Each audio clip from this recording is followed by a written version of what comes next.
एक बार फिर से आपका स्वागत है आपके अपने एजुकेशन कैप्सूल चैनल पे। और जैसा कि आपने थंबनेल देखा होगा और आप समझ गए होंगे कि हम किस बारे में बात करेंगे, तो एक्चुअल में आपकी 11 तारीख से काउंसलिंग है और बहुत से लोगों के एडमिट कार्ड या एडमिट कार्ड कह सकते हैं या आप कह सकते हैं काउंसलिंग लेटर या फिर काउंसलिंग के लिए जो फ़ोन आने थे वो नहीं आए हैं। तो वो लोग काफ़ी चिंतित हैं कि क्या किया जाए। तो देखिए यहाँ पे हम दो तीन टॉपिक्स बताएंगे जिनसे आपकी मतलब जो समस्याएं हैं वो हल हो सकती हैं। ठीक है, तो हम अभी उनको आगे चर्चा करेंगे। तो पहले जो हमने यहाँ पे थंबनेल में जो लिखा है उसके अकॉर्डिंग बात करते चलते हैं। देखिए काउंसलिंग के लिए फ़ोन नहीं आया तो क्या करें।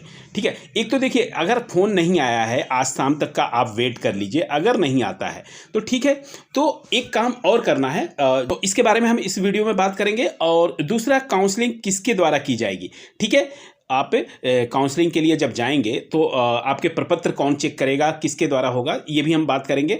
फिर सरपंच का क्या रोल रहेगा, तो सरपंच का केवल रोल रहेगा वो बहाली पत्र देने के लिए वहाँ पे उनको बुलाया जाएगा और वो अपने जो भी ग्राम पंचायत हैं उनका वो बहाली देने के लिए है, ना कि ये कहीं काउंसलिंग जो कर रहे हैं उसमें शामिल हैं, कहीं नहीं शामिल है। ये बस इनका काम है बहाली देने का। ठीक है, वो उनको पत्र दिया जाएगा। जो जिला जहाँ पे आपकी काउंसलिंग हो रही है सभी प्रखंडों की काउंसलिंग होगी, प्रखंड से संबंधित। ठीक ना, हर एक प्रखंड का एक अलग टेबल, इसके बारे में हम विस्तृत से बात करते हैं एक उदाहरण के साथ, एक एग्जाम्पल के साथ। ठीक है, और अगला है काउंसलिंग से संबंधित जानकारी, इसको हम बता रहे हैं। ठीक है, और सारे डॉक्यूमेंट्स आप जो है वो अप टू डेट रखिए। ठीक है, तो सबसे पहले हम बात करेंगे काउंसलिंग के लिए अगर फ़ोन नहीं आया तो क्या करना है आपको। तो देखिए यहाँ पे हम तीन चीज़ें करेंगे, पहली, दूसरी और तीसरी। ठीक है, तो पहले पे हम आप थोड़ा सा ध्यान दीजिएगा जो मैं बताने जा रहा हूँ।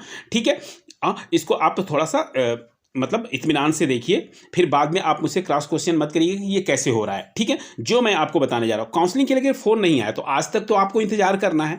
अगर नहीं आया तो एक आप और कार्य कर सकते हैं। जो भी काउंसलिंग हो रही है उसमें डिवाइडेशन किया गया है। जैसे जो भी आपका डिस्ट्रिक्ट है, डिस्ट्रिक्ट से रिलेटेड आपके जितने भी प्रखंड हैं, ठीक है, और उन प्रखंड से संबंधित जो आपके ग्राम पंचायत है और वो ग्राम पंचायत जिनमें रिक्तियां हैं।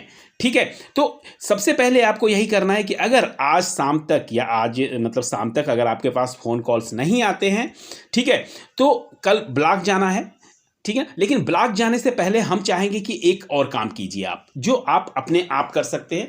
थोड़ा सा आपको इसमें एफर्ट लगाना होगा, थोड़ी सी सर्चिंग करनी होगी, फिर आपको पता चल जाएगा। देखिए आप समझिएगा मेरी बात को, हर प्रखंड में, ठीक है ना, एक प्रखंड है, उस प्रखंड से रिलेटेड जो भी वैकेंसियां निकली होंगी जिस पंचायत में, कोई जरूरी नहीं है फुलफिल निकली होंगी, वहाँ अगर 8 पंचायतें हैं, 10 पंचायतें हैं, 12 पंचायतें हैं, तो उसमें जो भी हो, जैसे आपकी 5 पंचायत हैं, 5 पंचायतों में रिक्तियां, 1 सेकंड, इसका थोड़ा सा कलर मैं दूसरा ले लेता हूँ जी। ये 5 पंचायतें हैं। ठीक है, अब क्या करना है, एक मैंने आपको शुरू में ही बताया था कि आप जब भी अपनी मेरिट लिस्ट डाउनलोड किए होंगे, ठीक है, तो इसमें क्या है कि आप किसी भी पंचायत की आप मेरिट लिस्ट डाउनलोड कर सकते हैं।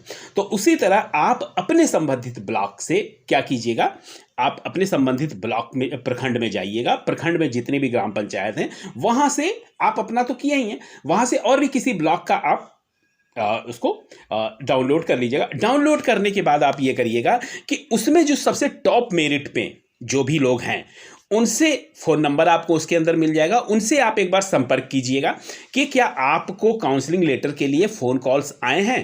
ठीक है, अगर वो कहते हैं कि हाँ आए हुए हैं, और अगर वो बताते हैं कि पर्टिकुलर मुझे आया है और मुझे जिला में इस जगह बुलाया गया है, ठीक है, तो एक चीज तो क्लियर हो गई ना। यहां पे देखिए आपको कोई काउंसलिंग लेटर बहुत जगह नहीं मिल रहा है, बहुत जगह मिल भी रहा होगा। अगर मिल रहा होगा किसी को काउंसलिंग लेटर तो वो मुझे जरूर बताए इस कमेंट्स करके। ठीक है, नहीं तो अधिकतर फोन कॉल्स जा रहे हैं। तो वहां पे जब वो पर्टिकुलर आपको जानकारी मिल जाती है कि हाँ कहां पर आपका हो रहा है, ठीक है, तो यही चीज तो पता करनी थी। आप पहले नंबर पे हैं, आपको हो सकता है फोन ना लगा हो या कई बार बिजी होता है, नहीं आ पाया हो, तो उस वजह से आप वहां पे उस डेट पे पहले नंबर पे हैं तो आप पहुंच जाइएगा। ठीक है, आपको बस यही पता करना था कि डिस्ट्रिक्ट में कहां है, तो इस तरह से आप पता कर सकते हैं। और समझिए, अगर मान लीजिए कि किसी प्रखंड में एक ही पंचायत है, आप ही का पंचायत है, तो क्या करेंगे, तो किसी और प्रखंड का चूज करके फिर वहां पे किसी पंचायत को आप चूज करके आप जान सकते हैं कि कहां पर है।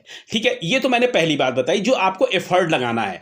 ठीक है, इसमें अगर आपको पता चल जाता है तो ठीक है, अगर नहीं पता चलता है तो दूसरा काम आप करेंगे, आप अपने संबंधित ब्लॉक में जाएंगे। ठीक है, ब्लॉक में जाइए और आप कहिए कि देखिए मेरा पहले नंबर पर मेरा अभी तक फ़ोन नहीं आया है। ठीक है, तो ब्लॉक में ऑफिस स्टाफ से मिलिएगा आप। ठीक है ना, जो भी यहाँ के ऑफिस स्टाफ होंगे, जो प्रोग्रामर होंगे, जो वहाँ पे ऑपरेटर होंगे, उनसे आप मिलेंगे ना तो वो आपको उचित मतलब मार्गदर्शन करेंगे, जो भी आपका शंका निवारण है वो करेंगे।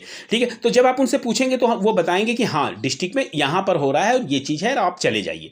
ठीक है, तो यहाँ पे ये दो चीज़ें तो आपकी इंक्लूड हो गई। तो तीसरे टॉपिक में हम यही कहेंगे कि आप अपने सोर्सेस से पता लगाइए कि आपके संबंधित ब्लॉक या अदर ब्लॉक, सब ब्लॉकों का हो रहा होगा डिस्ट्रिक्ट पे, तो उस डिस्ट्रिक्ट की मतलब कहाँ पर वो स्थान है, कहाँ पे किया जा रहा है, तो वहाँ आप अपने डॉक्यूमेंट्स लेके पहुँच जाइए, आपकी वहाँ काउंसलिंग हो जाएगी। ठीक है, अगर फ़ोन कॉल्स नहीं आ रहे हैं तो चलिए यहाँ पर हमारा क्लियर हो गया कि अगर काउंसलिंग के लिए आपको फ़ोन कॉल्स नहीं आ रहे हैं तो क्या करना है। ठीक है, अब काउंसलिंग किसके द्वारा की जाएगी, तो इसके लिए चलिए हमारे पास एक लेटर है। ठीक है, एक डिस्ट्रिक्ट का, उसको हम दिखाना चाहेंगे कि उसमें कैसे आप मतलब हर डिस्ट्रिक्ट में किस तरह से ये लोग अपना जो भी काउंसलिंग के लिए ये प्रक्रिया अपना रहे हैं किस तरह से होगी। तो ठीक है, तो चलिए जरा सा हम एक पीडीएफ देख लेते हैं। तो यहाँ पे देखिए ये पीडीएफ है हमारे पास, ये एक डिस्ट्रिक्ट का है जहाँ पे ग्राम सचिव के पद पर नियोजन समिति के चयनित अभ्यर्थी 11/4 को पूर्वाह्न 9 बजे, जैसा कि मैं कहता आ रहा हूँ कि 9 बजे से है और 9 बजे से 5 बजे तक होगा। ठीक है ना, आपकी जितनी मतलब क्राउड होता है जिस हिसाब से भीड़ होगा उस तरह से, ये इनका है कपूरी सभागार में। ठीक है, तो ऐसे ही आप लोगों को भी बताया जा रहा होगा कि कहाँ पर है ये। ठीक है, तो यहाँ पे कह रहे हैं शैक्षिक प्रमाण पत्र अभिलेखों के साथ संलग्न प्रमाण पत्रों की जांच के लिए टीम गठित की गई है। अब देखिए यहाँ पर थोड़ा सा आप देखिएगा, जो भी टीम में गठित हो रहे हैं वहाँ पे हम पहले ही कहें कि प्रखंड, ठीक है, प्रखंड पंचायत राज पदाधिकारी, फिर पंचायत सचिव प्रखंड के, और फिर आपके कार्यपालक सहायक, ये 3 लोगों को किसमें, जो आपकी काउंसलिंग करेंगे। ठीक है ना, ये हर जिले में इसी तरह से लोग बैठे होंगे, प्रखंड पंचायत राज अधिकारी, पंचायत सचिव प्रखंड और फिर कार्यपालक सहायक।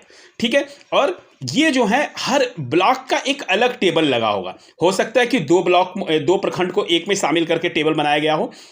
अगर मान लीजिए कि प्रखंड की संख्या मतलब अधिक होती है तो, अब जैसे यहाँ पे ये 10 नहीं 20 ब्लॉक हैं। ठीक है ना, 2 2 4 2 6 2 8 8 और 3 11 11 2 13 और 13 और 3 16 16 4 20 हैं ये प्रखंड। तो 20 प्रखंडों में इन्होंने क्या किया है, 2 प्रखंड का एक टेबल बनाया है। ठीक है ना, 2 प्रखंड का एक टेबल, 2 प्रखंड का, फिर 3 प्रखंड का एक टेबल।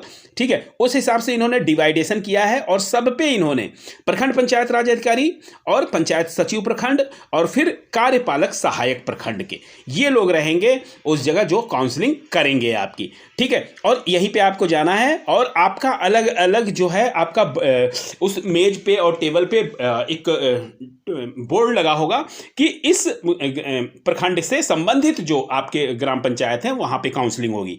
ठीक है, तो इस तरह से आपको क्लियर हो गया होगा कि जिले में इस तरह से आपको प्रखंड वाइज होगा और वहां पर आप जो भी संबंधित होंगे आपको जाना होगा। तो वहां पे आपको शैक्षिक प्रमाण पत्र और अपना सब लेके जाना है। तो ये जो लेटर है ये उनके लिए है, ये अपना अरेंजमेंट कर रहे हैं, उनके लिए है ये सारा का सारा।